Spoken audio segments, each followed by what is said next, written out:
In life, there is beauty, and there is terror. One must not overwhelm the other. To embrace both, you'll need the strength of a warrior, the stealth of a predator, and the wisdom of a master. Once you have found your power, you must decide what you fight for.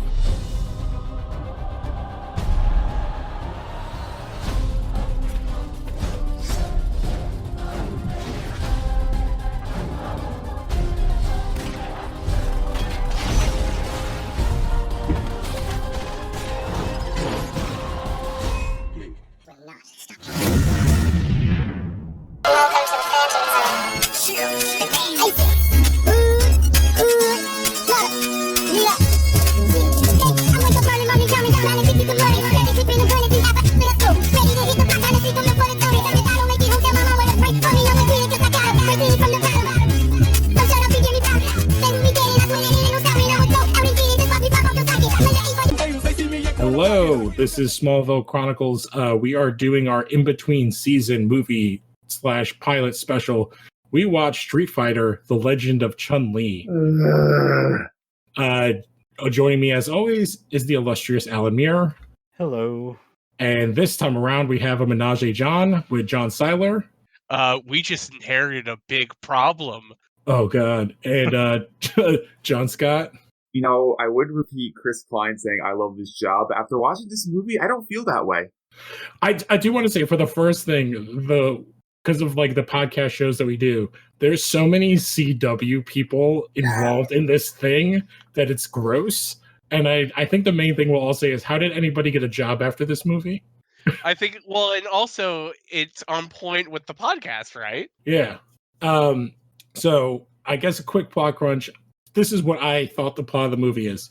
Chun-Li's a girl. Her dad does something that's in business. He is kidnapped by Bison, who is played by Neil McDonough, who is doing a shitty Irish accent. Which I have so many questions about. Which, by the way, he most recently in Sonic the Hedgehog. Oh, was he really? For like 2 seconds. For like 2 seconds, which was like kind of funny. But he's in some way because he's also Dum Dum Dugan in the MCU. He is. I completely forgot about that. Yeah, he's in Peggy Carter, and he's in the first Captain America, and then he was in season 3 of Arrow, I think. Season 4. Season 4 of Arrow and season 2 of Legends. 2 and 3, I think. Yeah. Yeah, 3 because that was the demon season. Yeah, so he was terrible in Arrow and awesome in Legends. So Neil McDonough kidnapped M. Bison, which I don't even think they say M. Bison, they just say Bison. Irish Bison kidnaps Chun-Li's father with Balrog, played by Michael Clark Duncan, who was in the late great Michael Clark Duncan. Yes, from Sin City, Daredevil, which Green Lantern, and Green Lantern. He's Kilowog. And Michael Clark Duncan really does kind of try in this movie. Try as in he's basically doing the same faces he did in Daredevil. He's the only one who has an Academy Award in this entire cast. So yeah. Oh god, that's disgusting. Hey man, Taboo's got like a Grammy, I think. I'm sure he does. Yes, Taboo is in this movie from Black Eyed Peas. So then we jump to the future, and Chun-Li is living with her mom, and Bison is creating a gang empire. Hold on, you forgot Chun-Li, a classically trained pianist, not a and also a kind of Street Fighter? ? Well, her father teaches her Wing Chun. Yeah, because everybody's got to get down tonight. Oh my god, you just made me feel old by not even commenting. That's a song.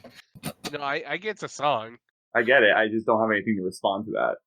Which I'm pretty sure Wing Chun is kind of like I feel like it's kind of a bullshitty martial art. Only from like watching MMA, there's only like one fighter who's actually one of the best. Man, Ip Man's gonna hear you and want to beat the shit out of you from the grave. So she gets older. She rescues a bum who turns out to be Liu Kang. Oh, I'm sorry. No, wait. He's a different character in this movie. Robin Shou, who is Gen, who I guess is a Street Fighter character. again is indeed a Street Fighter character. And trains her, and they train in chi to make wavy hand fireballs. They trained in making a Kamehameha wave from Dragon Ball Evolution before that was a thing. There's gonna be a lot of compare. I would say it's a better version of that, sadly. No, it's about the same thing. At least it's not called airbending. And I'm trying to think. So she goes and is angry, and then it's a quest to rescue her father, and then take down M. Bison. And oh yeah, there's this side story with what's his name? Chris Nash. Chris Klein playing Charlie Nash, who's also was in Flash, like season 6 villain, 5 half season villain. Wait, who did he play in the Flash? He's 5. Cicada. Oh, he's actually really good in it too. Yeah, I've been watching The Flash a lot today, and I forgot how everyone was like, really, this guy's going to be Cicada, and how everyone just right after he debuted was like, okay, he's Cicada. Yeah, he does a very lumbering, slow, and he has like a. He also had a drinking problem while making this movie. I would too. I wrote that down as like one of my notes. Because like I had like IMDb and a bunch of other things kind of like open at the time, and because I was like, oh man, Chris Klein, like what is that guy who died? And like, oh, he had like a big drinking problem around like late 2000s. I'm like, and like as I was looking that up, it was like the scene where Chun-li shows up and talks to Nash, and he's like pouring himself a drink, and I'm like, oh, that probably wasn't a good idea. Yeah, because I think before this, I remember him. I'm trying to remember when the Mel Gibson movie he did was. Mel Gibson movie? Yeah, he was in. Oh God, he was in We Were Soldiers. Yeah, We Were Soldiers. He's like the lead in it, isn't he? No, I think that's Mel Gibson. Well, he's like the second lead. No, he's like in an ensemble cast, but he's like 1, 2, 3, 4. He's like the 5th build. Really? I remember him being big in that. It's Mel Gibson, Madeline Stowe, Greg Kinnear, Sam Elliott, then him. I think it's funny that you bring up that the Chris Klein movie is We Were Soldiers and not American Pie. Well, American Pie is like the thing that he was huge for. I mean, like, We Were Soldiers is what, like 7 years after American Pie? 3. It's 3 years. You also forgot the classics Rollerball and Benchwarmers 2. Oh, God. Well, Rollerball was a hit. No, it was not. No, Wasn't it like a hit-ish? Okay, no. I thought it was like a cult movie. No. Well, you're talking about the original Rollerball from like the 70s or 80s. Like the Rollerball. They made a Rollerball in the early 2000s with Rebecca Mann. Yeah, that movie was a super bomb. $25 million on a $70 million budget. So yeah, that bombed.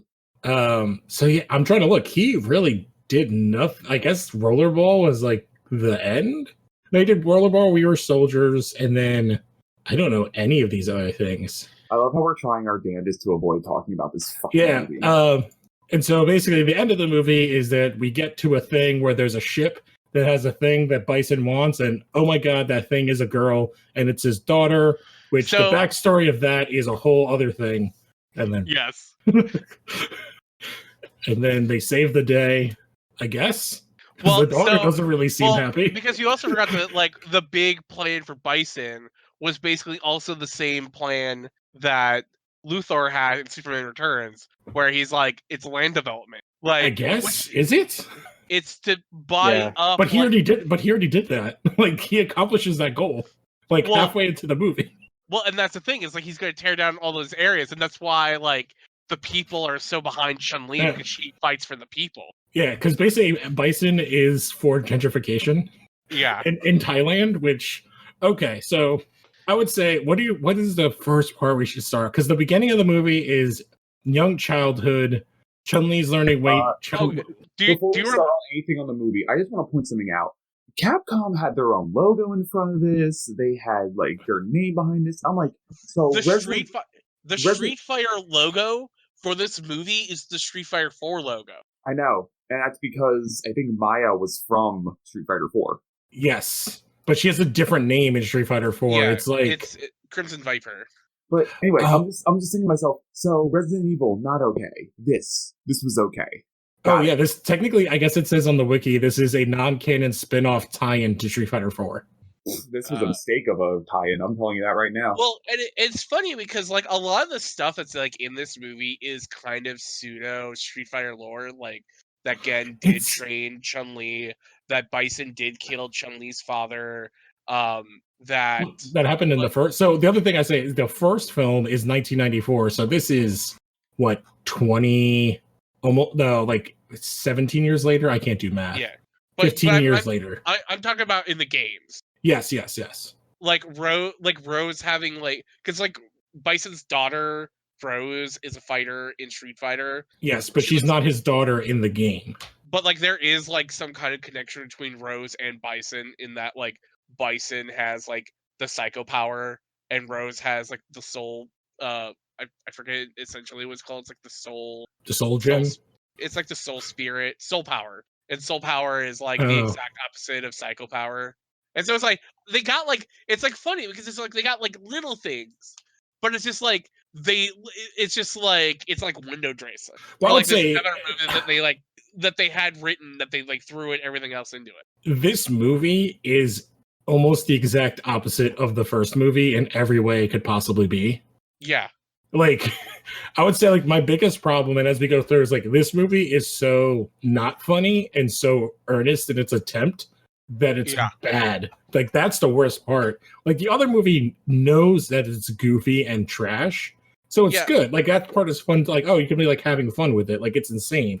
This is like because they treat like the 1994 movie like they're adapting G.I. Joe, which is like not a bad take on Street Fighter if you're trying to do a movie. Except that I would say in both of these movies, the number one thing that they don't do is have people fight.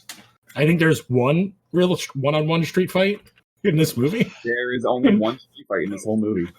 Like, I as weird as it is, like, I don't understand why like Mortal Kombat was the only like fighter movie where people actually fight one-on-one. And I haven't seen Dead or Alive because I don't have to do that.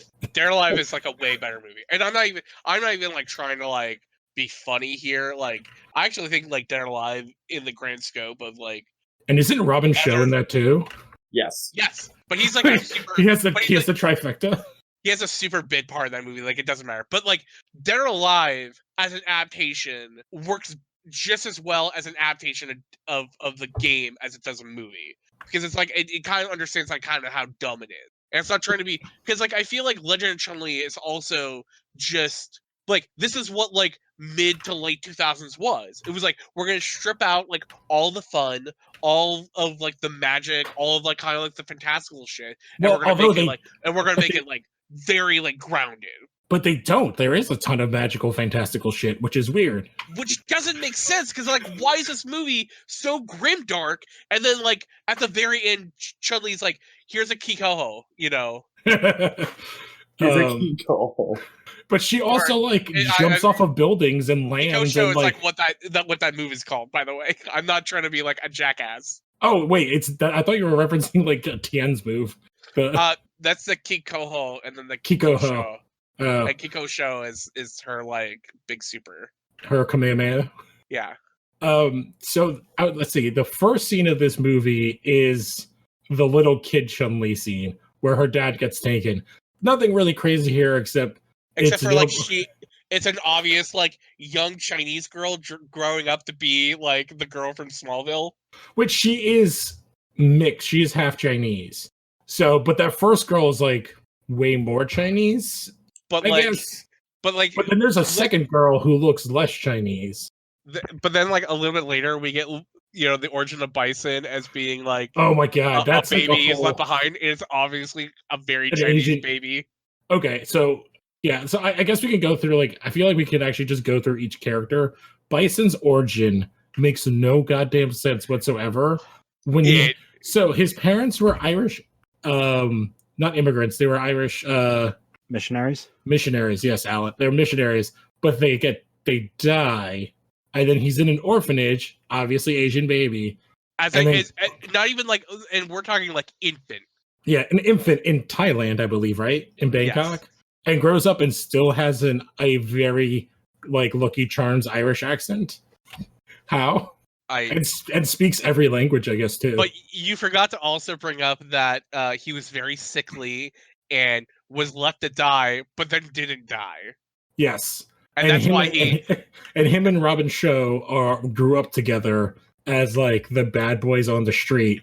Because the other side stories, Gen worked with him and then did bad things and then left and started the Spider something, and now is a good guy with like a network of street people to help him do things. I mean, like, it'd been cool if we got to see like Yoon and Yang and all the other people that he trained, but it's like, who gives a fuck? So at some point, Bison takes her dad, and then we see her playing piano in a concert, and then she saves this guy, and then she gets a random scroll sent to her after her piano show. Yeah, and then her mom dies of cancer. And then the like dad... I haven't There's so much getting thrown at me right now. Like it's just... I haven't seen cancer used less in a film since The Room. And then we cut to like her dad gets like, they bring Bison USB things of his daughter, of Chun-Li, to give to the dad so that he continues to do stuff, which we don't even know the stuff he does. Yeah, listen, he's a businessman of business. That's all you need to know. He's his milk. Yes, I was just gonna bring that up. Like, that's all we know is like that he is the milk to his business. Which I think they screwed up.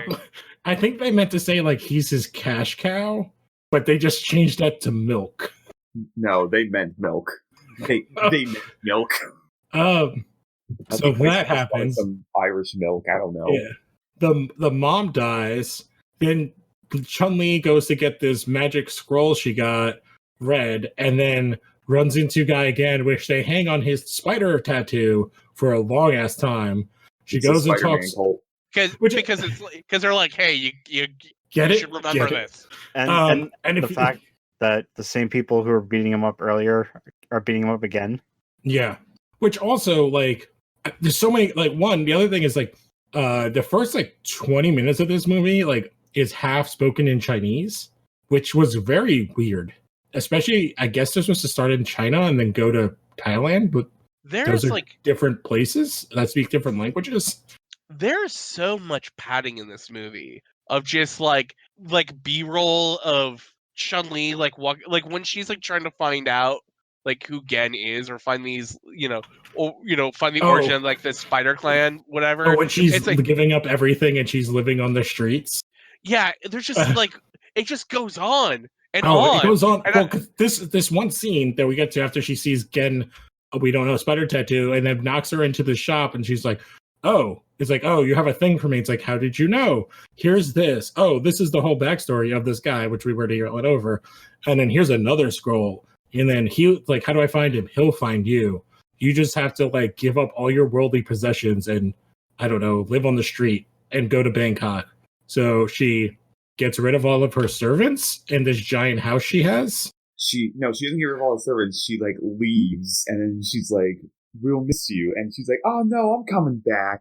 Yeah, and then we have her for indeterminate amount of time slowly get kind of dirty and sweaty, and then some lady gives her an egg roll and is like, "Hey, check out my spider tattoo. I got you." And then she beats up some rando street thugs who are attacking some old guy. Our first Street Fighter of the movie. Yes, which our only Street Fighter of the movie. The Vega one is a street fight. Yeah. Which she uses as her patented move in this movie, which is a Hurricane Rana. Like, I think she uses it 4 times in the movie. I mean, it looks a lot better than when she tries to do her spinning bird kick later. Oh god, oh my god! But this is where we get our first fight, like our first like real fight, and it's like, oh, this movie wants to do a shit ton of wire foo, and oh god, it looks so bad. There's so many wires in this fucking movie, and it's awful. I like when was Crouching Tiger? It's gotta be like way before this. Crouching Tiger was almost 10 years before this. Why are they doing like this much wire foo? Because like 2009. Because it's the same director as like Romeo Must Die and is it really? Other Chun-Li stuff. It's from the guy that's from Romeo Must Die. He's directed the Doom movie, the 2005 Doom. The one with The Rock? Yes. Romeo Must Die isn't bad, but that's also because Jet Li. Oh yeah, Romeo Must Die, Exit Wounds, Cradle to the Grave. I have a soft spot for Exit Wounds because it's so terrible and awesome. And like fat Steven Seagal. And then Cradle to the Grave, Doom, and then this piece of shit. Was Exit Wounds the one with DMX, or was that Cradle to the Grave? Yeah, no. They're both with DMX. Exit Wounds is DMX and Steven Seagal. Cradle to the Grave is DMX and Jet Li. How come they didn't do a third one where they brought all three of them together with Jet Li, DMX, and Steven Seagal? And the DMX one is ridiculous. I think he's not playing the same character. And you know who else is in that movie? Who's also a CW alum? Michael Jai White. Oh God! Of course he is. Yeah. If I was to expect Black Dynamite to show up in any movie, it would be that. Also, DMX was in Romeo Must Die as well. So. Oh my God. I'm trying to think who else is in that.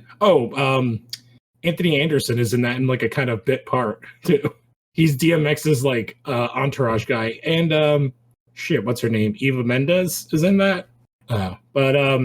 So she has her fight, throws a shelf on a guy, and then passes out for reasons. Do we know, like, she just like passes out because she's tired? She got sleepy? I thought it was just like she overexerted herself because it took like a lot of energy to take that shelf and like knock it on that guy. Yeah. And then oh God, I'm tired. Yeah, then Gen shows up, Robin Show, and picks her up and whisks her away, and then she wakes up in different clothes, which I was like, oh, creepy Gen. And then is like, hi, I'm Gen. Yeah, I have the worst wig on earth. What? I'm going to train you, but you're too angry. It's not as bad as Vega's hair. So there's a lot of things involving Vega, but we'll get to it. Oh, and we've been ignoring the B plot, which really we shouldn't, because like that's kind of like the best parts of the movie. Yeah. So Bison has gathered the heads of the crime families in Bangkok, and it's like, yeah, we've been running this Shadaloo organization, but guess what, guys? I poured you the champagne, but I'm now Shadaloo, and unless you do your lines to me, okay, I'm gonna kill all you fools. Here's the thing: it's not Shadaloo in this movie; it's Shadaloo. Yeah, I also noticed that. It's Shadow. Which one is it supposed to be? It's supposed to be Shadaloo. Oh, okay. Because I do know, like, that is his organization in the game, right? Yeah, so apparently I'm looking on one of the things here. The alternate name for Shadaloo was going to be called the Shadow Empire, like in the games. Oh, okay. I wonder if but it's not even referred to as the Shadow Empire in the games. I know, but it was supposed to, I think, but they never did it. I feel like the games don't start to have lore until, like, after the anime movies. Yeah, I mean, Street Fighter 2, the movie, kind of sets up like a lot of, I think. Well, that's one of like the animes, right? Yeah, the animated movie from like 90, 92, 93. But like, there's like, there's like story in Street Fighter, in starting with like Super Street Fighter 2 Turbo, where they like introduce like the new warriors and they bring in Akuma and all that kind of stuff. Mm-hmm. So to go back, so Bison kills all of them, and then we cut to, I guess, Bangkok City Police, and this is where we're introduced to Detective Maya, played by Moon Bloodgood, who I forgot that I've seen her in another movie, which was Terminator Salvation. Other than that, I've never heard of her before. I feel like I've heard her besides. She's a big TV person. Looks like she was in Falling Skies, Code Black. That's what I've heard of her. Thank you. NCIS Los Angeles, Daybreak, which I guess was a TV series. She did like a lot of like little TV series stuff. But she shows up, and then oh no, here comes the American to her not American. But yeah. Just in case we also didn't bring it up, she is supposed to be Crimson Viper from Street Fighter 4. Yes. And then, our other American shows up, which is Charlie Nash in his sports car playing the worst butt rock. Like, yes. And it's like, oh no, it's the heads of all the crime families. You're in for it now. Bah, bah, bah. I love this job. And it's just like, I don't, is she supposed to be local police? Yes. Who just is an American? I believe we are to expect that she is born and bred in Bangkok. And Charlie Nash is a Interpol. what? He's Interpol. Isn't that like a European organization? Well, so he's basically in Chun-Li's role in the game because Chun-Li works for Interpol. So instead of like, they're like, oh well, we'll take like Chun-Li's cop aspect and instead of like giving it to like, we'll just give it to like another character. And they're like, well, who is the character we could use? Charlie Nash. There we go. Yeah, and I do want to say, like, we don't see any of the really, besides Chun-Li, the main characters from like the games, because there's no Ken, there's no Ryu, there's no Guile. The only characters that are like from the games that are in this movie are Chun-Li, Bison, Nash, Balrog, Viper, Vega, Gen, and Rose, and that's it. And Rose gets 3 scenes and speaks like 3 lines. Rose is like a MacGuffin. Yes. So they see the heads, and then we get their office thing, which they're super flirty. Oh boy. So that happens. Then Chun-Li does her training with Gen, which is one of like several montages of training. And this is where we first see a spirit. Do they even say what it is? It's just like energy. It's like it's whatever, man. It's some kind of force within inside your body. But I thought like the second he's like teaching her how to do it, and then they pan out like up above and they see that he's made a yin yang. I was like, I just like lost it. I was like, why is he doing this inside of a thing of sand? And I was like, oh. Yeah, and then she tries for like a half a second and is like, oh, it's too hard. It's like, you're too angry. Well, why would, like, her dad was kidnapped and her mom died of cancer like a day ago. Of course she'd be angry. The training montages, I've never seen a movie where it treated training montages like Cliff Notes. And then we cut away, and then I think this is where, like, then we go back to Nash and Maya, and they're like, oh, we have to investigate. Let's follow, one of his lieutenants, which is where we get the only the 3rd female character. I forgot also while Chris Klein is like trying to explain, because he's trying to explain Bison and Shadowloo, and everyone's like, that's just an urban legend. Yeah, Nash is like trying to tell Viper like how like about Shadowloo. She's like, that's an urban legend. And he's like, no, I've been so close to catching Bison so many times. Oh, and also he walks through the rain He walks through the rain. I was just like, and then he's like, bitch, he just killed all of the heads of the crime bosses in this like town, which I'm like, how many crime bosses are in Bangkok? There was like 8 people there. That's a lot of different organizations in one city. Yeah, then we get the club scene, which, oh boy. There are many confusing This is a confusing amount of sexual tension. Yeah. Am I the only one that thinks it's weird that the secretary's name is Katana with a C, and that's an obvious nod to Mortal Kombat? Yes, I was like, is this a character? I was like, no, they wouldn't be this. This can't be a Street Fighter. I was like, no, they just did this thing. So she goes to a club because apparently, like Nash says, she likes to club, and him and Maya sit in a car and flirt, and then inside the club, the Katana is like tells her bodyguards to get drunk while she just sits at the bar and checks people out. What is the font on this club, by the way? I haven't. It's like I'll take a screenshot of it. Because isn't the club called Insomnia? Yeah, and it looks like it's like Cinerama from like the 60s. Mm-hmm. But it looks like a 90s video game logo. Which also, why is the club's name in English? They're in Bangkok. And then there's twin DJs, and then Chun-Li shows up in a very strange outfit to this club. So it's her costume colors from the game, which is the only time I think we see those colors.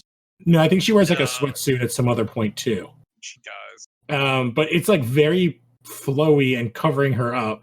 And then she makes sexy eyes at Katana, which, how does she know Katana's into that? Yeah, that whole segment is just so weird. Not only is there sexy eyes, but there's sexy dancing? Yeah, definitely question mark. Also, for some reason, I looked at the Insomnia logo. I was like, oh, it reminds me of Moana. Like, I don't know why.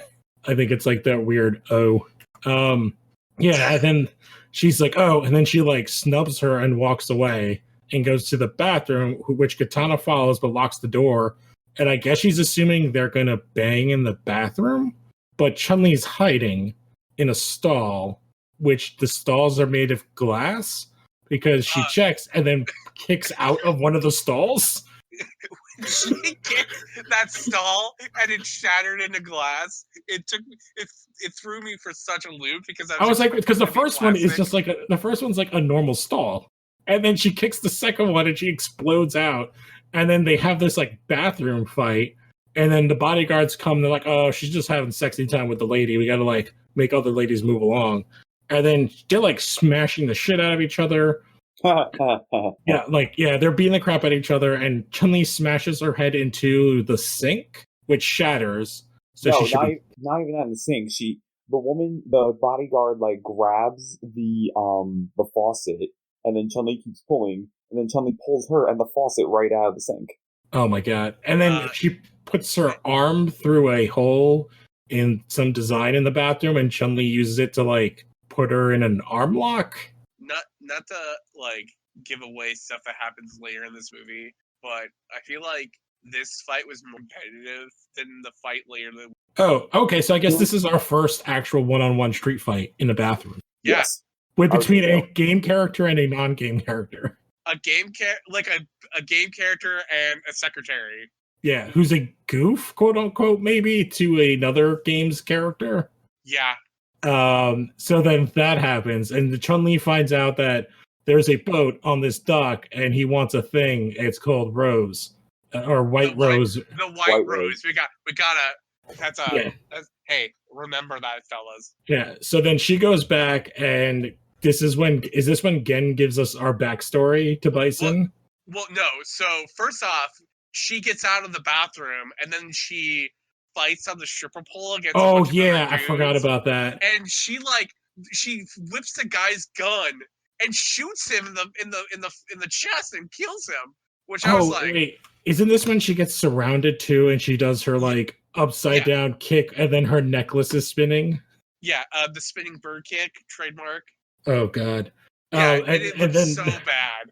Like, and then Nash and Maya show up, and they're like, "Don't go anywhere," and she runs away. And then they go upstairs and chase her, and they see her running across another building and just jump off. And Nash and Maya are like, the fuck? Like, wait, what? Did she just kill herself? Like, what was that? I can't believe that they had her fight on dancing. Because I imagine at the time they were like, oh, this is like going to be some power, you know? Like, you're going to be like swinging on this dance, going to be kicking guys. It's going to be like real and powerful shit. And well, because it is a weird thing where like, she is the hero. She has no love interest. But there's also like 3, maybe 4 female characters that are really kind of. I forgot when she does her kick, they flash on her pendant. They're like signify. Yes, this is the spinning bird kick. Remember. Yeah. So she leaves, and then she goes to Gen, and this is where we get one of the most insane backstories of a character in all of film history. So we are kind of part of it. So Bison was a baby.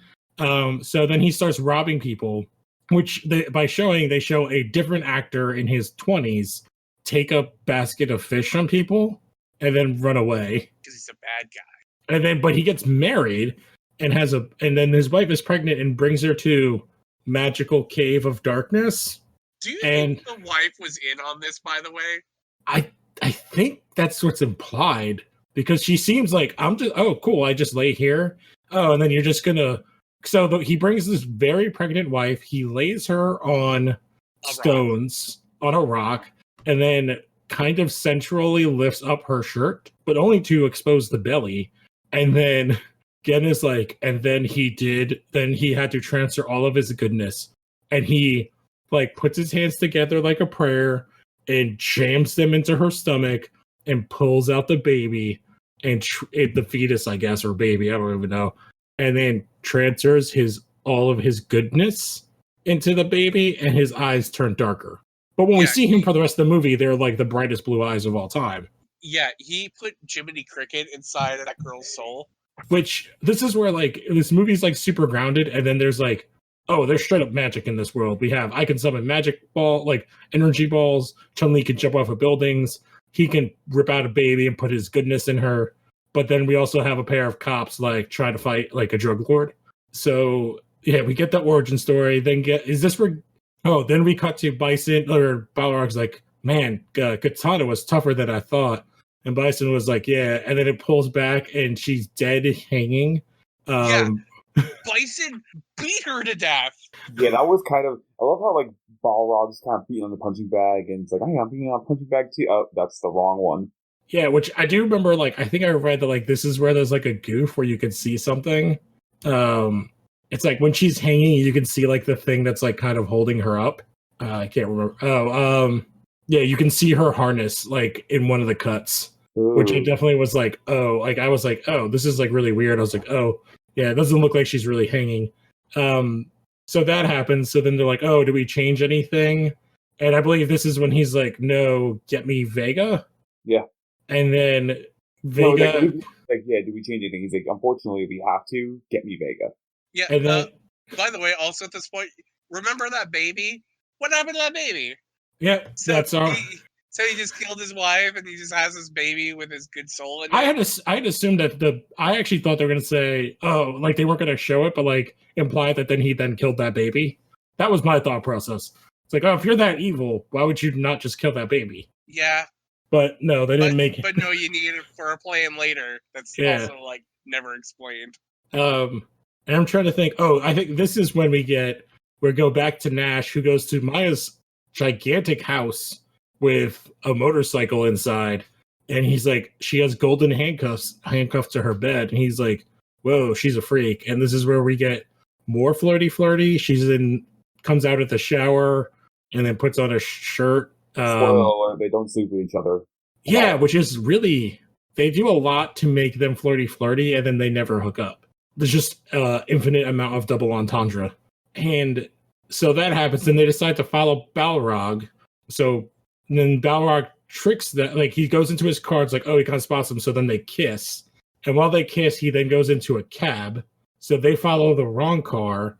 Chun-Li follows the cab and then sneaks into a thing to hear where the rose is or something. Like because she goes to the ship twice, right? Yeah. Okay. So she goes to the ship the first time, and it's like it's a the guys that they set her up.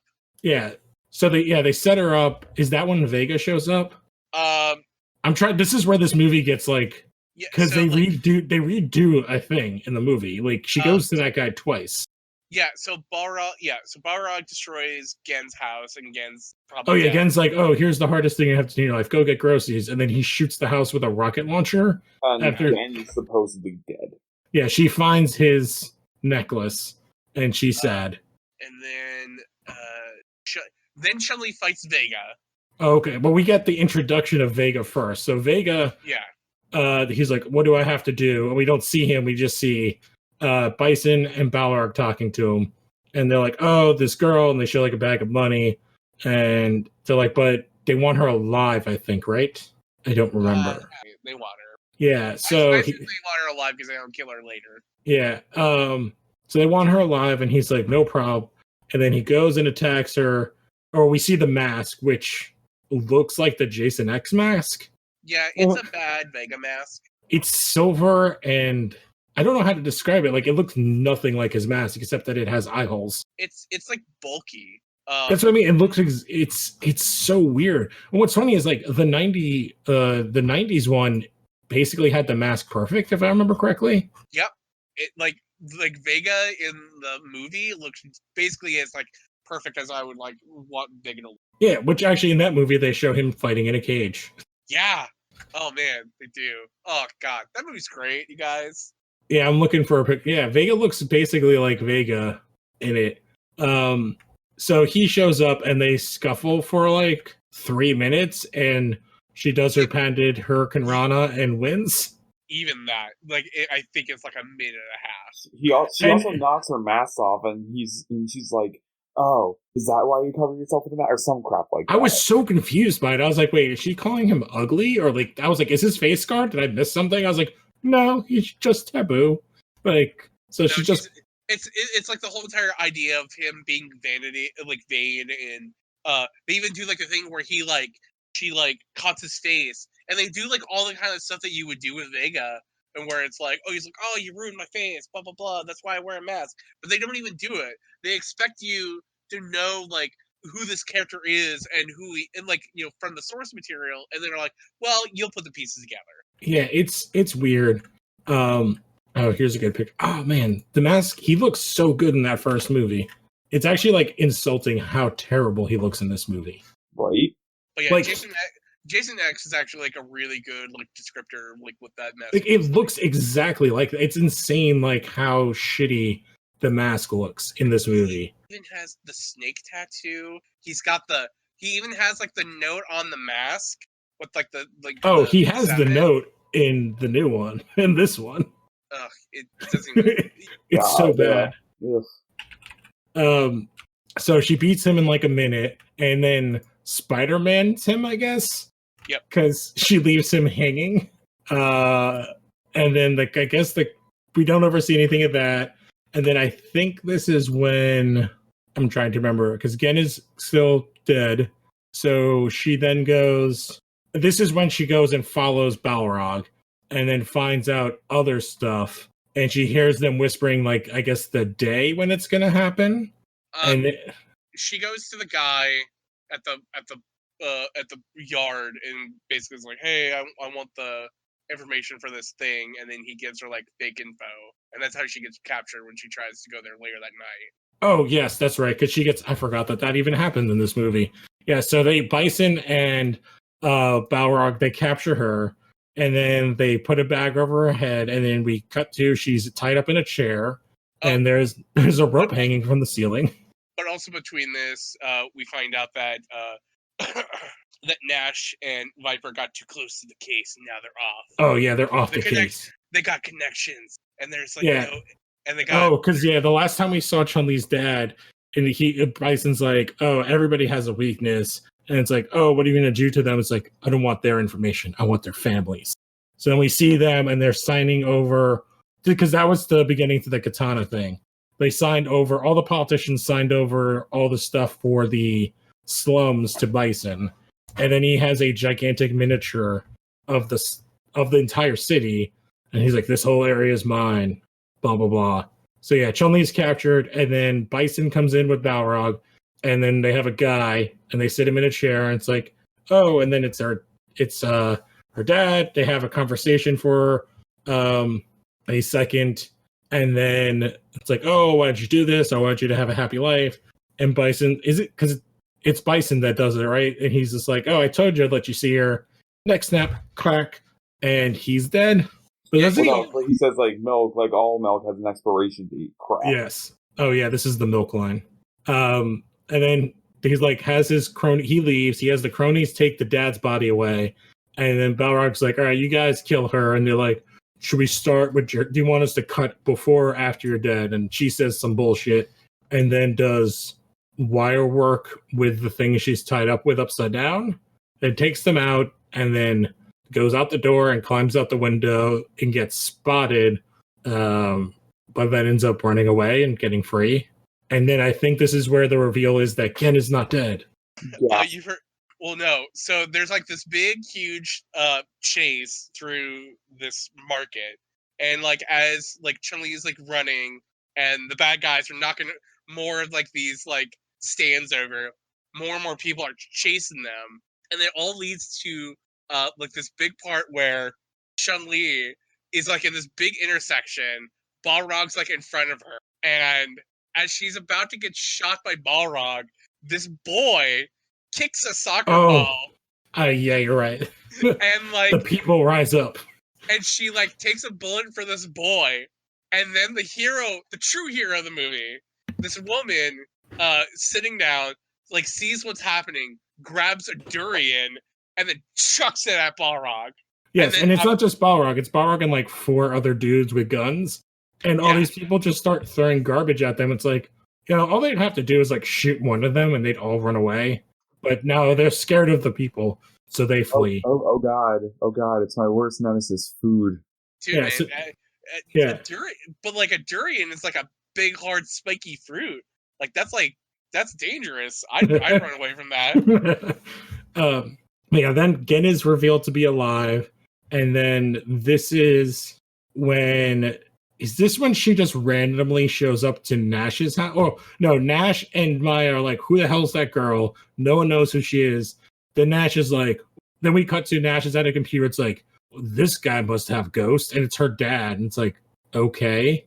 And then finds out the dog, like, sees a picture of her at the piano recital. It's like, it's her at some point. And Chun-Li also gets like her final like lesson on how to harness her energy. Yeah, this is where we get. Is this because the first time is where she does the blindfold, right? Is that this? Is this the second time? Or is that this? That was earlier. Yeah, the blindfold thing where she's catching ball bearings. Yeah, which was also a terrible training. Yeah, so she can now harness her powers. And then she randomly shows up to Nash's house. Because she also goes back to the shipping yard for a second time. And sees the same guy. He's like, okay, it's coming on here Tuesday. He's like, hey, I'm sorry, they told me to like give you false information. So that's why she goes to Nash. She's like, hey, the White Rose is going to be at the shipping yard tonight. Yeah, so he and his, what are they again? Interpol cops? Interpol, yeah. Yeah, somehow Chris Klein, when they were casting Interpol agents, you know what? Get me the guy from American Pie. Which, isn't Nash supposed to be, like, best friends with Guile? Isn't that character's backstory? Yes. So he's supposed to be, like, U.S.? Guile and Nash are, like, really good friends, and then Nash is killed by Guile. And that's why Guile has, like, such a hard-on to, like, kill Bison. Yeah, which I thought they were going to do a thing with Nash, because they go to the hiding spot, and like, oh shit, we got company, and they open the door. Oh, man. Could you imagine the Nash of this movie being best friends with Jean-Claude Van Damme? Well, he's like 30 years younger than Jean-Claude. Yeah. And then if anything, they should have being in the war together. They should have wrote him in as Jean-Claude's son. How much better would that have been? So then he opens the door, and it's Maya with. He gave me JCB DJR. And he opens the door, and it's Maya with all of the police, with all their lights flashing when they're trying to be incognito, quote unquote. And then Bison and Balrog are like, "Oh, we have company," and Balrog's like, "Don't worry, it's taken care of." Where exactly as if Chris Klein heard him say that, he spots a timer and says, "Run!" and everybody runs. Well, and it's funny because, like, I just also, like, because I'm, like, having this movie on the background while we're going to parts, and I just, like, realized that the guy that Chun-Li beat up in the shipping yard, like, is handcuffed to a chair. So it's like this big explosion happens, and everyone gets out of there, except for probably that guy. He's still handcuffed. Which, this is the point, it's like, oh, are they going to burn his face and give him the scar from the video game? Like, oh, that'd be cool. No, he's fine. He gets up. But this explosion is super funny. Yeah. It looks so terrible. And then we go to the boat, and Chun-Li's on the boat and is like, oh, random little white girl. Oh, I'm sorry you're here. And then she goes, where's my daddy? She's like, it's okay. I will find him.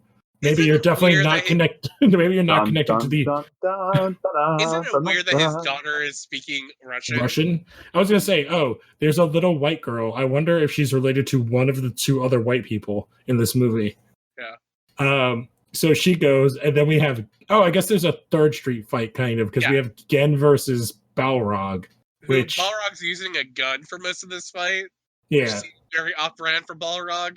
And then he starts picking up gigantic pressurized tanks of some sort and hitting Gen with them. And then Gen hits him, he puts his hand on something, and he goes, owie, and it hurts. And then Gen kicks him again, and he falls and breaks a pipe in a boat that has liquid nitrogen? Question mark. I don't understand like what that liquid is. Did he freeze? I thought he froze because his skin got all weird, and then he like was stuck and he turned white because he didn't like it wasn't steam. Yeah, he got Jason X. Yeah. There's also a small scene in the middle of this fight where Maya Viper. I'm just gonna call her Viper because I think her name's Maya, right? Yeah, her name is Maya. She gets like shot in the arm, and she's basically out of the fight for the rest of the movie. So Maya, what a cool character, Street Fighter character who did a whole lot in this movie. Because she's not in the battle. Oh yeah, she gets shot there and then she goes away, and then we see a chopper and Bison leaves, and then Chun-Li shows up and is like, Gen somehow figures out with Balrog saying that the White Rose is a girl, and Chun-Li's like, I just saw a little white girl. Oh shit. And so Bison gets away. Oh, the White Rose was a literal white rose. Yeah. And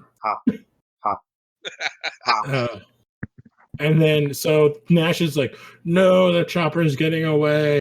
And they're like, oh shit. So then Nash, Gen, and Chun-Li go to storm this castle that's somewhere within sort of like, I guess it's like a boat distance, because no, they take a helicopter there, don't they? Or some shit. Yeah. And then we get to see Bison meet up with his daughter, who just so happens to be wearing the same dress as when he killed her mother. And it's like, man, you know, like when you take off the dress of your once to be wife, their interaction daughter. Their interaction is very molesty. He's like touching her. It's like, my White Rose, you're so good. Well, it's because he doesn't have a conscience anymore. Why would he? It's like there's nothing to stop him. Yeah. So they have that. Also, what he says to the guy got in the room as he leaves, he said, "If anything happens to her, I will come back and kill you myself." Oh yes. Okay. So why would he even need to say that? Why does he need her? I don't know. That's what I'm saying. It's Reasons. Like it's like, if it's his daughter, then I get it. But then he also got rid of his goodness. So why does he give a shit? Yeah, it's like there's like, because like the whole entire reason was like, oh, there's like nothing to tie him down. So he's like he's a computer at this point. And it's like, does the girl give him powers? Is the girl important to some way in his plan? Because it's never explained. No, it's just there. It's just so well. Weird. It's there for the sixth act. It's there for a conflict for him to do a thing. It's there for one shot, not even a scene, like a shot in a scene as a distraction, I guess, maybe. So we get to this thing. There's action going on. Nash has his guys, so they capture Rose, and then Chun-Li and Gen go to fight Bison, and he takes out Gen, and then Chun-Li fights him one-on-one in this like bamboo bullshit that I've seen in several movies 1,000 times better. The bamboo like construction site fighting thing. I feel like I've seen it. There's a Jackie Chan movie that's like really famous that has that, and I can't remember which one it is. Yeah, I know it. Yeah, but it looks terrible, and she's doing all this kick stuff, and then once again she does her Hurricane Rana and throws him, and he lands. He lands, and then he like starts like hitting her, and then she throws something, and he gets hit with cement bags. Yeah, and then she has to like power up for like about 15 seconds to do this move. Yes, it is. It's like, oh man, this magic spell has like a 5-second timer to it, and it looks like such dog shit. Oh, which is funny. Like again, to the like, it still looks sadly better than Dragon Ball Evolution. Like their stuff. I mean, I have not seen Dragon Ball Evolution in a very long time. I would much rather watch Dragon Ball Evolution like 100 times over than ever watch this again. I won't go that far. Because at least Dragon Ball Evolution is like at least having some kind of fun. Oh, well, yeah, that's the biggest problem with this movie. But like, let's get to this very end part. So she hits him with her not Kamehameha wave. He falls with his neck kind of hanging off, like his head and neck kind of hanging off of a ledge. And then we get the shot of Rose with Nash, and he looks at her, and Chun-Li repeats a line that he said, and then Hurricane Rana, like with her feet again, but like kind of jumps because he's laying down, kind of goes down. I was like, oh, she's just gonna stomp on his head and snap his neck. I'm like, that's a fucking awesome, brutal kill. but no, this isn't Mortal Kombat. So she jumps down, gets his head between her feet, and then spins around in a 180 and turns his head backwards. So she like She murders him. She murders Bison in front of a lot of cops. So it's like, I guess it's like, are we to like, if this movie was a success, are we trying to like summarize that like maybe they're trying to set up that Rose is going to come after Chun-Li? Oh, like, well, they straight up said what so we'll get like, and then we get our afters thing, but they straight up said what their plans were if it was good. So she goes back to her house. Gen is there. It's like, oh, and shows her a newspaper. It's like, I have to go really quickly back. For all the stupid stuff in this movie, that and Bison death scene was kind of really cool. Stupid, but cool. Oh yeah, because it was what, one of 3 deaths we see on no 4 deaths we see on camera. Well, Katana's already kind of been dead by the time we get to her. I feel like it's inventive is where I'm getting at. Yeah, but the thing is, like, the move is inventive, but the effects look so bad. It just seems very odd that they would kill off the biggest Street Fighter villain in like this movie. Yeah, so then we cut to sometime later, and Gen is at Chun-Li's back at her house with all her servants, and Gen's like, "Hey, check out this newspaper ad with I'm holding a Street Fighter tournament." It's like, "Oh, cool. Like, oh, do you want to come?" It's like, "Oh, maybe not this time." It's like, "Oh, I heard there's this really good fighter from Japan. I think his name is Ryu or something." And that's the end of the movie. Well, yeah, and he's like, "Hey, do you want to come to the Street Fighter tournament?" And she's like, "Nah, I'm done fighting." And it's like, okay, sure, great. I'm glad that like we had basically like this vengeance thing, and like we're not even gonna like have her like try and but like so continue with it. Can we at least talk about the flashback to the beginning of the movie where she? Oh yeah, she looks over to where, and it's her training with her dad. Oh god. Also, I forgot to bring this up, but like when Bison was fighting, they kept on using like these tiger sound effects. The tiger sounds. Yeah. Oh god. Which made me also just remember. I'm like, yeah, they're in Thailand. And Sagat's not in this movie. And I'm like, why isn't Sagat in this movie? Because they have a quota on brown people, and I guess taboo was it. Like, but it's like instead of having Sagat, who his whole thing is a tiger motif, we're gonna just give it to Bison and give him like these tiger like. Also, Neil McDonough is not Irish. Why? And neither is Bison. What, like, is Bison even anything? I thought he was actually supposed to be like Russian, wasn't he? No. What is he? I honestly do not know. I actually never really gave it much thought. Because like everybody has a country in like the game, so. Let me look up the Street Fighter. Birthplace unknown. Yeah, so like Shadaloo bases which serve as his stages have been located in Thailand and Brazil, but I would bet that he is not Brazilian. Well, because his outfit is very like Mao Zedong. Oh, because so Bison isn't Bison in Japan. You know that, right?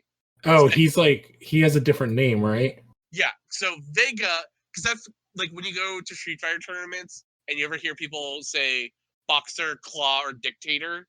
That's because in Japan, Bison is Vega, and Vega is Balrog, and Balrog is M. Bison. But they changed Balrog from M. Bison to Balrog because they didn't want to get sued because of Mike Tyson. Oh. So that's why you had them change up all these names, which I think at the end, I think kind of fits them a little bit more. Yeah, that makes more sense, but like still, like I get. Oh, okay. All right. Sorry, they say unknown. So I do have to say I'm looking at the Wikipedia. So apparently, Bison in the first movie is supposed to be British, but is played by Puerto Rican actor. Raul Julia. Raul Julia. Oh, who's just so good. Oh yeah, who's literally dying during that movie. And then of brain cancer. And then he also has like the link with Rose, who's Italian. Yeah, so like to go through a bunch of production stuff. One, we did this movie because Kristen Kirk is playing Chun-Li. She basically left Smallville to do this movie, which what a career move. What a great idea that was. I'm trying to think. She did this movie, and then I think she went right back to CW into 2 other shows. Beauty and the Beast was one of them. Yeah, and then she has another show called Burden of Truth, which is on now, which has been on for 3 years. Yes. Yeah. And I guess she was on Chuck for a little bit. But yeah, she's like basically there was like a 3-year break where she didn't even act. So or was she getting involved with Allison Mack's weird sex No, that was going on during the show. A part of the show. Because she got Mac into the normal part of it. But yeah, so there's that. And then so one of the things was they were trying to get Van Damme to do a cameo in it, so they had him written in, and then he didn't do it because he said he didn't have time. Which we like figured out that because I was like, this must have been around the time that he kind of had his career resurgence with JCVD, and it's like if there's like one thing you do not want to do is like re-put yourself into a role that was kind of like the beginning of the end. Yep. So I guess I'm trying to think of other things. So there was that. They had been trying to do a sequel to the original movie for years, all up until like 2003. So that didn't happen. This movie was going to have a Ryu and Ken spin-off. Sequel. Yeah. But this obviously did not lay out the box office. No, it did. I'm trying to so it cost $18 million, which this movie is basically only filmed in, I guess, Thailand or China. Yeah. Which that would go way further, but it made almost 13 worldwide. So it's definitely bombed, but like it didn't bomb as bad as other movies. If you're making a film for 18 million, and you only make 12 million, that's I don't know.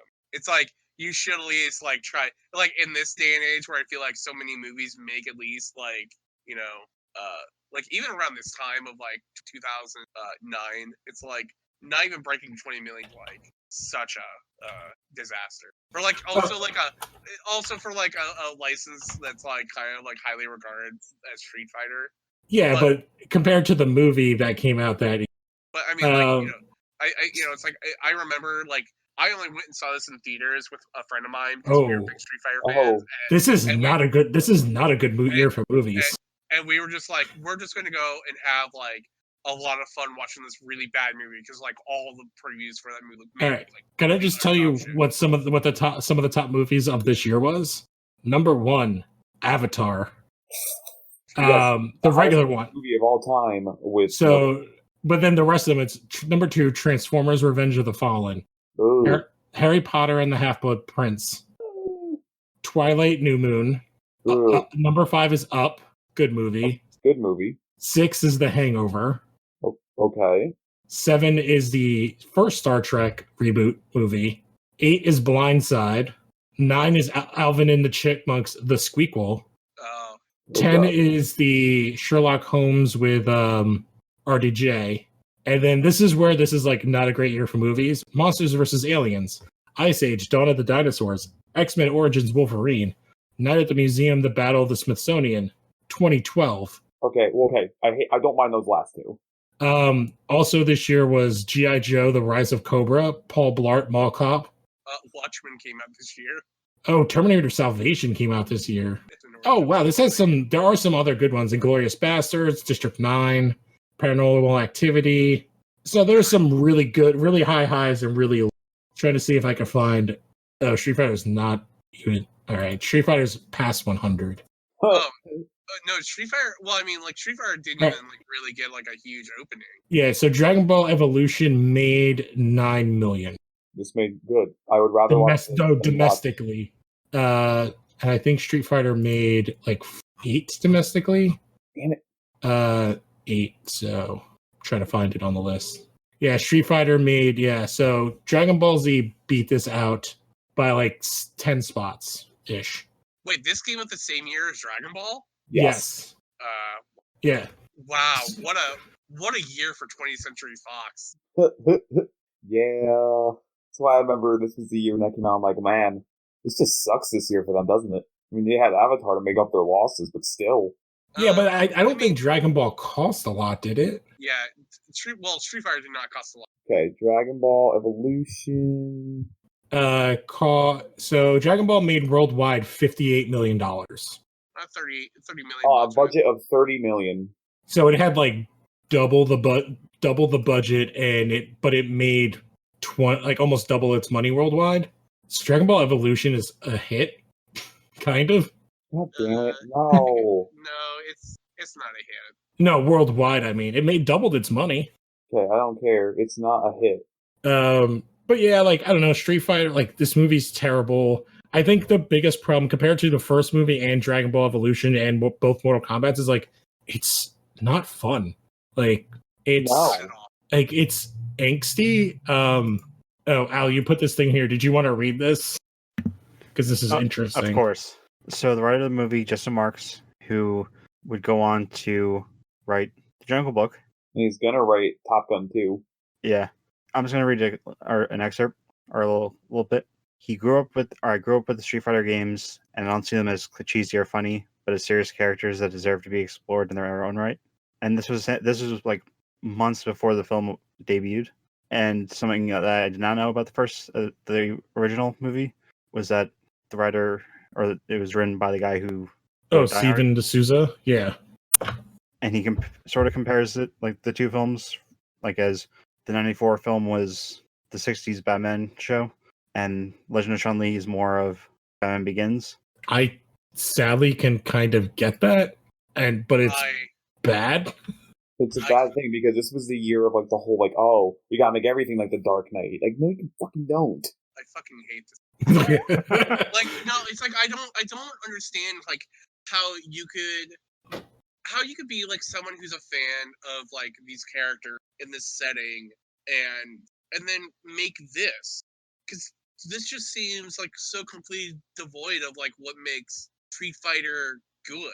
Like if your whole entire thing is like these are serious characters that deserve to be explored in their own right, and I'm like, yeah, sure, but like I feel like you're going about like all the wrong way.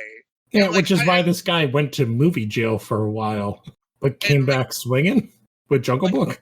Like I've said before on like on some other podcasts here that it's like if I had like a dream comic I wanted to write and I was given a chance to, it'd be Street Fighter, because I fucking love that universe. I love those characters, and like this movie just comes off so disrespectful. This movie's a giant fuck you to the series, I feel like.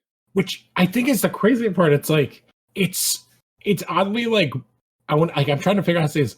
It's oddly better in some ways than the other movie, but because it's better in those ways, it's so much worse. Like the other movie is just, it's not like the first one is not good. It is not a good movie. It has nothing to do with the game. I guess it just has more characters. No one really fights. It's a G.I. Joe movie with Street Fighter characters, and yet it's watchable. And this movie is just a drag. Because I think it's like, I think there's like, there's fighting in it. Like you have like named characters fighting each other. You have, like, the Zangief and E Honda fight, and then you have like a lot of like different cameo, like, and you have like characters in different roles. Like you have Balrog being like a good guy, and you have DJ being a bad guy. And they sure do like shoehorn like certain characters to have them, but they also like have those characters. Like Balrog is very obviously a boxer, and like Ken and Ryu put on their costumes. Like Bison's wearing his costume, Vega's wearing his. Sagat has the eye patch and the scar in his chest. They have Blanca, I guess, in there, and they have even Cammy is in her costume. And it's like Chun-Li's never, like, no one's in costume, I guess, except for Vega. And Chun-Li's just wearing like a secret agent outfit. I think they're like all in costume at one point in the movie. In the second one? No, in this one, yeah. In this one, no one's in costume. But Vega has a mask and claws, and that's the best we get. Like she's basically also Black Widow. In the dance club, she's in blue, and she has her hair in the classic look. Oh, which looked so bad. Yes. Just another thing about just Marks. It appears he worked on he wrote a Bionic Commando comic. Oh wow. And it was he Like- got like they let him do it because he wrote the screenplay for Legend of Chun-Li. Was it the Rad Spencer Bionic Commando? It's the one from, I want to say it was around the time of the remake. Yeah, I was gonna say it was late 2000s. It was probably Rad Spencer. Yeah, The Bionic Commando, where his wife's soul is inside his arm. wait, that's the plot of that? Yeah. Sorry, spoilers for Bionic Commando 2008 or 2009. The soul of his dead wife is inside his bionic arm. I'm just trying to think, is there anything else to say about this movie? I guess that's all I have to say. It's PG-13, which, like, it doesn't have to be R. Like, I'm just like, it's like really, like, I just don't get why they go so, like, I guess the thing is, like, it goes so dark, and I don't get it. I was gonna at say, all. wait, this movie was PG-13. Yeah, they don't curse. There's no sex. There's no nudity. They break the guy's neck and they beat yes, that but woman to death.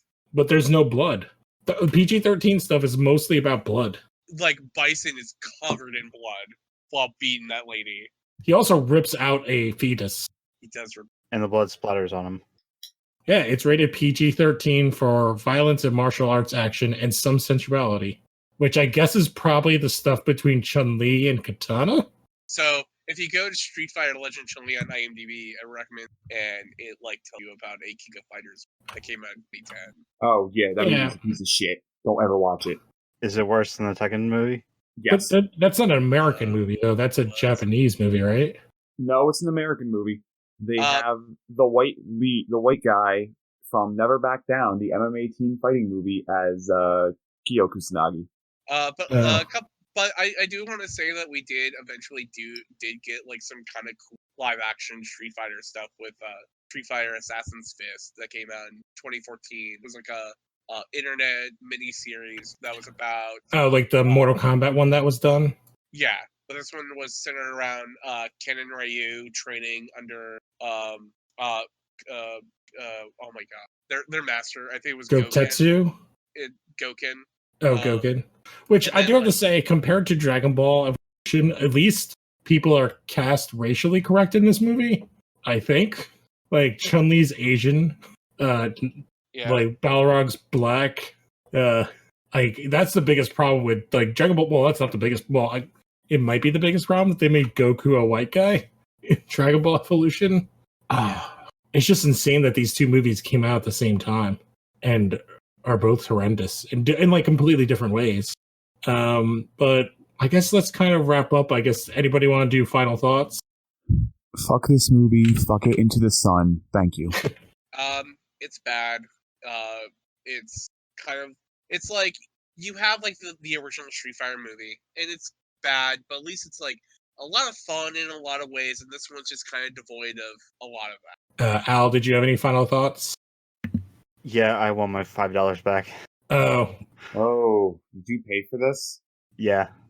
Oh, I tried to stream it. It like it was my biggest problem with trying to stream it was finding one that had subtitles for all the Chinese in the beginning. I was like, wait, is this thing not going to subtitle this? And I kept having to.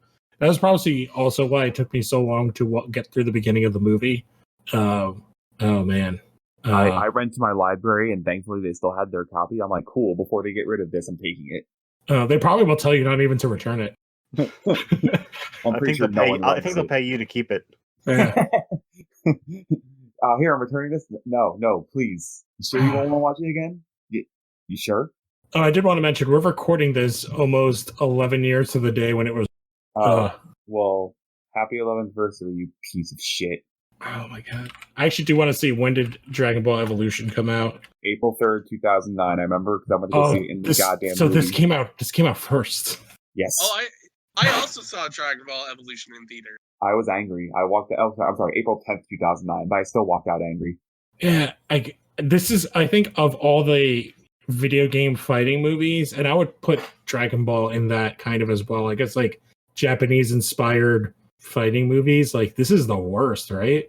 No, Like, Dragon Ball is, to me, Dragon Ball is the worst. see, I haven't watched Dragon Ball in forever, but like, I haven't watched if I saw this on I TV, also I would haven't change watched the Dragon channel. Ball in a while.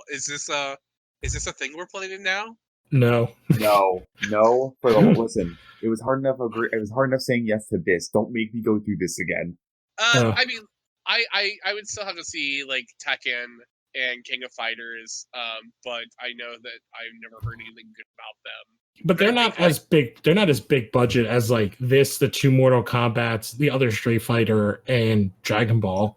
Yeah, like I think like on a budget of like what they're doing with this, it definitely is probably like the worst of the fighting game stuff I have seen. It's also like they don't. All I know is go ahead. I was gonna say it's like it seems like they were trying to go down what Resident Evil and Blood Rain were doing with like the secret agent shit in many ways, but like in a weird roundabout. They're like Chun-Li isn't a secret agent, but she kind of is doing secret agent stuff. Well, because like that's like her character, but it's like they don't fully commit to it. It's just like they wanted to do a bunch of things, but they didn't want like the roles that the characters were given in those roles, so they like switched them around. And while it worked for the original Street Fighter movie, it does not work for it. Yeah, my last thing will be like the only time I laughed in this movie, and it was completely not intentional, was during the final fight with Bison and Chun-Li. I don't know when it happens, but she does a flip, and then he cracks her in the head with like a 2x4, and I do laughed. remember that. Yeah, I was just like, "Whoa, that was random." That made me giggle. Like it's not supposed to be that. I was just like, "Oh, at least he's doing bad guy shit. Like he's fighting dirty." when the two were having the fight in the bathroom, and the one gets like thrown through the glass, I popped pretty big for that because I was not expecting that. Yeah. Oh, you know why I think? Because that's what happens that knocks her down, where she then knocks the cement bags on him. Yeah. Which, if we can never do that in movies ever again, that would be fine.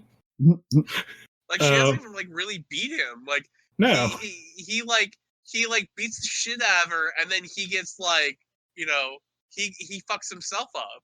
Oh, I guess here's my real final thought, and I guess this goes to all these kind of fighting movies. We had a really good, very famous, that did great in the box office fighting movie in the 80s. It was called Bloodsport. Why can't someone just do that again? Kumite. Yeah, like, isn't that proof of concept? Yes, but Hollywood's too stupid enough to try that. All right, so I guess you can check out all the other shows. Don't forget to leave a 5-star review, tell a friend, check out the comic show with all of us on. We just finished reading the comic book version of this, which was the Ultimates. And yeah. Was this worse than the Ultimates? Yes. I'd say as bad. Yep. So yeah. Check all that stuff out. Al, you have your video game channel, so oh my god, I'm terrible. I'm blanking on the name. Are you with us, Alan? I am. I was just waiting for you to try to see if you can get it right. VGU.tv. Yeah, VGU. I was like, I know it's like video game. Yeah. Okay, so VGU.tv. I will have the link in here. You guys are doing a bunch of stuff. I'm playing old games, except I did listen, and I just finished listening to Console Wars, which was pretty good, and I definitely recommend it. But what are you guys covering on VGU right now?